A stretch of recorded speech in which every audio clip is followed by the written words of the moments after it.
Daily dos bitachon. The Chavod Levot says that someone who relies on his wealth, a lot of times they feel safe. They say, I have dengue, I have money, everything's going to be okay. So but he doesn't realize that HaKadosh Baruch Hu could take it away. As the Kohelet says, as King Solomon says, sometimes a person who's wealthy, and Chatzi Amav, half his days, his wealth will leave him, Chas v'shalom. There will be situations like that. But relying on his money or relying on his business, it will be Chas v'shalom, this will lead to disappointment, because the person is really supposed to rely on who? On HaKadosh Baruch Hu. Nothing's guaranteed. As the Pasuk says in Yov, Ashir yishkav v'lo yesaf einav, pekach me'enenu. A rich man may be bedridden, not gathered in. When he opens his eyes, the money is gone. People don't like to hear Chas v'shalom they could lose their money. They may not want to know it, but they should know it, because therefore they'll have bitachon not really in the money, in HaKadosh Baruch Hu. And there'll be times where your money will not help you. There was a video, there was a post going around. There was a lady in India that they went to the doctor and they said, heal me, heal me. She brought a lot of money, and he said, I can't heal you. There's no solution right now. So what happened? She took the money and she threw it all over the street, threw it all over the hospital. Why? She said, what is this going to help me, this money? The money, I'm going to eat the money. The money's going to heal me. What does it help to have this money? So therefore, a person has to know that the money is not everything, rather HaKadosh Baruch Hu is everything for us. You know, there was a story in the Gemara Masechet Gittin also, and then the destruction of Beit HaMikdash. What happened? The destruction of Beit HaMikdash, there was no way out of Jerusalem. There was a siege, and people didn't have food. There was no food to bring in. There was no supplies, and people had a lot of money, gold and silver, and they threw it in the street. And they said, what is this money? Well, we're going to eat the money? We need food. We don't need the money. So therefore they threw the money, and it wasn't going to help them. So therefore sometimes people think money is everything, but at the end of the day, it's not so much. It's not really that as much as you think it is. Rather, you should rely on HaKadosh Baruch Hu. As the Brisker Rav used to say, that a person who has bitachon doesn't say everything is going to be great.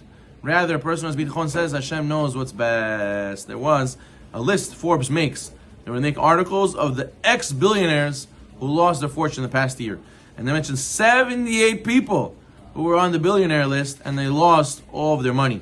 As it says, there was the biggest loser of the year was this lady whose name was Elizabeth Holmes. She lost 3.6 billion. Why? Because she ran a laboratory and they went into some controversy. She had allegations there was fake and it wasn't a real product.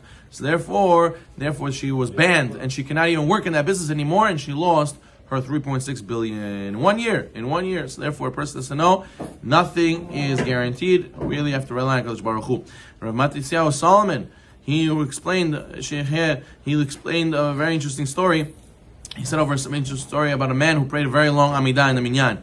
And he was known to be very, very big shark in his business. He didn't always do things the proper way. But he prayed for such a long time, and the rabbi was thinking he has such a kavanah in his Amidah. How is he such a businessman, how he is? How he just, he doesn't care about anybody, just does whatever he wants, and it's not always according to halakha. So how could he pray with such kavanah? So he came to the person, he said, listen, I know you're a tough guy in business. What are you praying for in all these long Amidahs? And he says, in Amidah, I pray, God, I know what I'm doing in business, but I know you could get in the way. So please, don't interfere. That's what he said. That's what he used to pray. So therefore, sometimes, Chas v'shalom, when you trust yourself and trust the money so much, you think that you know what's better and you follow the money and you say, Hashem, don't get involved. I know what I'm doing. Okay, I'm lying over here. I'm lying over there. I'm sneaky over here. Don't worry, Hashem. And he prays to Hashem, He prays to Hashem. He says, Hashem, please don't get involved. As the Ganav, as the sages tell us, the Ganav, he also has a big Baal Emunah. Before the Ganav sneaks into the house, he prays to Hashem, Hashem, please, I should open all the right drawers, and I should find all the jewelry. That way I should be in and out, clean job. Even he prays to Hashem before he goes into the house. But what?